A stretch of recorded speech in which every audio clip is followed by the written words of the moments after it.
Baru saja aku menggeletakkan badanku, di suatu dini hari, tiba-tiba segaris cahaya lurus menembus atabiliku, meluncur ke bawah bagai anak panah milik malaikat Syahlatus Asyams, meledak tepat di sisi kepalaku. Aku sangat kaget.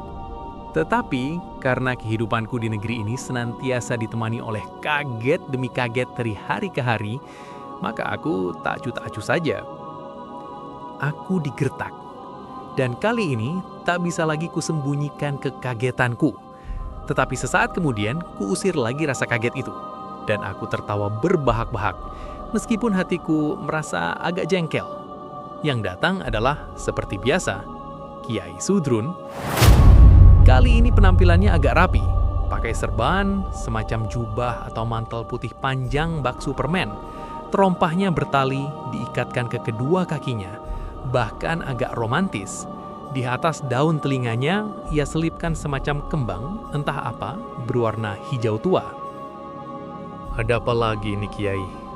Aku menyapa sambil mempersilahkannya duduk. Apakah Kiai akan mengajakku untuk merayakan peristiwa historis, yakni bersalamannya telapak tangan Pak Harto dengan Gus Dur? Wajah Kiai Sudrun tidak menunjukkan reaksi apa-apa. Tangannya bergerak mengambil sesuatu dari balik jubahnya. Tetapi diurungkannya dan ia nyeletuk. Gak usah aja deh. Ada apa, Kiai? Sebenarnya saya sudah bikinkan kacamata baru untuk Gus Dur. Karena kacamatanya yang sekarang mungkin sudah agak aus lensanya. Maaf, Kiai. Saya bukan ahli optik, jadi tidak paham apa-apa mengenai kacamata. Tapi kalau kedatangan Kiai ke sini malam ini dalam rangka siap-siap menghadiri pelantikan pangap yang baru, saya boleh ikut dong? Tiba-tiba, entah bagaimana ceritanya, saya sudah tidak lagi berada di bilik, melainkan melayang-layang entah di mana. Kiai, bawa kemana aku ini? Aku berteriak, tanganku berpegangan di kibaran serbannya. Kiai Sudrun terbang melesat menembus, melewati dan melampaui galaksi-galaksi ruang dan waktu. Kiai, jangan terbangkan aku terlalu jauh. Pagi ini aku harus menulis teks untuk pementasan di Arya Duta Jakarta. Terdengar suara tertawa keras Kiai Sudrun. Ia kemudian bertengger di semacam tempat, namun sebenarnya bukan tempat. Aku lepaskan tangan dari serbannya. Kami duduk. Aku heran kau masih saja kerasan bersibuk-sibuk dengan masa silam. Masa silam bagaimana, Kiai? Ini pementasan justru untuk merintis masa depan. Kami dari Jogja mengayu bagya gerakan kaum muslimin progresif yang berupaya menghalalkan konsumsi umat manusia di dunia. Apa yang mereka konsumsikan selama ini masih haram? Ada sebagian yang jelas halal, sebagian lain makruh, sebagian lain lagi haram. Tapi yang paling banyak adalah yang tidak jelas halal haramnya. Astaga, Aneh bener. Kenapa aneh, Kiai? karena abad 20 adalah abad puncak ilmu pengetahuan, abad kulminasi kecerdasan dan ketajaman otak. Bagaimana mungkin produk utama mereka adalah ketidakjelasan? Mungkin karena akal Kiai memang kurang cerdas. Kurang cerdas bagaimana? Karena Kiai tidak mengerti bahwa kecerdasan manusia abad 20 tidak terlalu ada kaitannya dengan masalah halal dan haram. Jadi lebih terkait dengan apa? Dengan konsentrasi laba, pembengkakan modal, serta ekspansi pasar.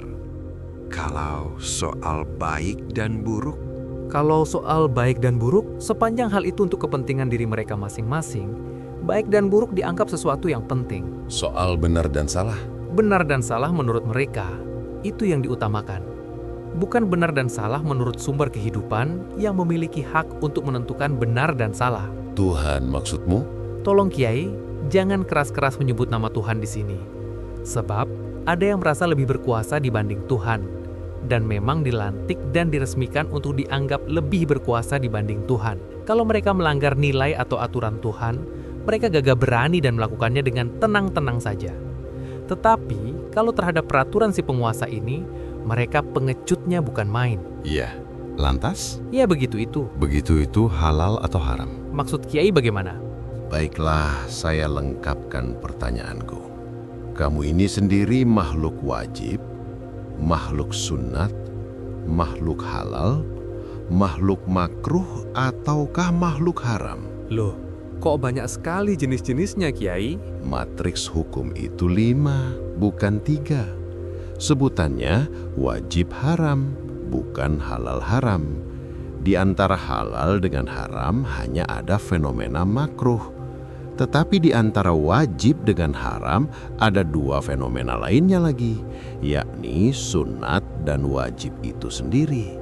Seluruh kehidupan ini dibungkus hanya oleh matriks 5 itu, dan tak mungkin ada di luar kerangkanya, kecuali fenomena syubhat. Aku tidak menyangka Kiai ini ternyata Ustadz Fik juga. Makhluk wajib adalah makhluk yang harus ada karena tingginya kadar kemanfaatannya bagi sesama makhluk. Kalau ia tak ada, semua rugi. Makhluk sunat itu kalau bisa hendaknya ada, tapi kalau terpaksanya tak bisa ada ya enggak apa-apa. Sebaliknya makhluk makruh itu mari kita upayakan sebisa-bisa jangan sampai ada. Meskipun kalau terpaksanya ada, iya apa boleh buat. Dengan itu kita bisa mengukur bukan hanya barang, tetapi juga segala jenis makhluk. Yang kita ukur wajib, sunat, halal, makruh, dan haramnya itu bukan hanya makanan, minuman, obat-obatan, dan kosmetika, tetapi juga apa saja. Film, lagu, keputusan menteri, supermarket, atau apa saja. Kita ukur tidak hanya berpedoman pada jenis bendanya, tetapi juga historisitas dan konteks ruang dan waktunya. Sekarang pertanyaannya adalah, kamu sendiri ini tergolong makhluk halal atau makhluk haram? Manusia halal atau manusia haram? Orang halal atau orang haram gitu loh.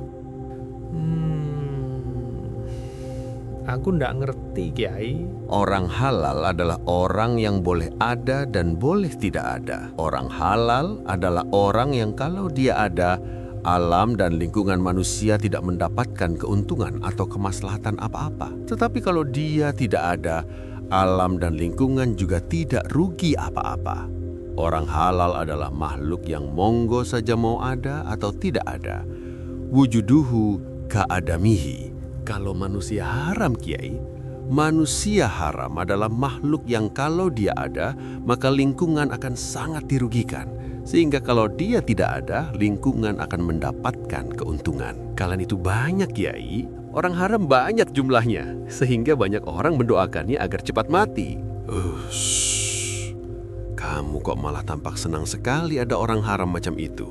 Wajahmu berbinar-binar, air mukamu bercahaya. Kamu ini tukang kritik ya. Tukang kritik itu membutuhkan sebanyak mungkin manusia haram supaya dia terus bisa mengkritik. Para tukang kritik, para oposan dan para aktivis sangat sedih kalau pemerintah itu baik, kalau militer itu baik, kalau pejabat tidak terlibat korupsi dan kolusi. Sebab itu semua adalah lahan eksistensi mereka. Kalau pemerintah jelek, hati mereka berbinar-binar. Kalau para serdadu bersikap kejam, semangat mereka berkibar-kibar. Gus Dur harus diletakkan berseberangan dengan orang nomor 1 negeri ini. Kalau mereka berdua mesra bersalaman, harus dianggap itu taktik dan strategi untuk investasi jangka panjang. Kiai, tema kita ini info halal, bukan masalah situ Bondo dan Probolinggo, bukan kelas menengah oposan. Loh, info halal ini oposisi besar. Ini gerakan perlawanan terhadap jaringan konglomerasi syubhat.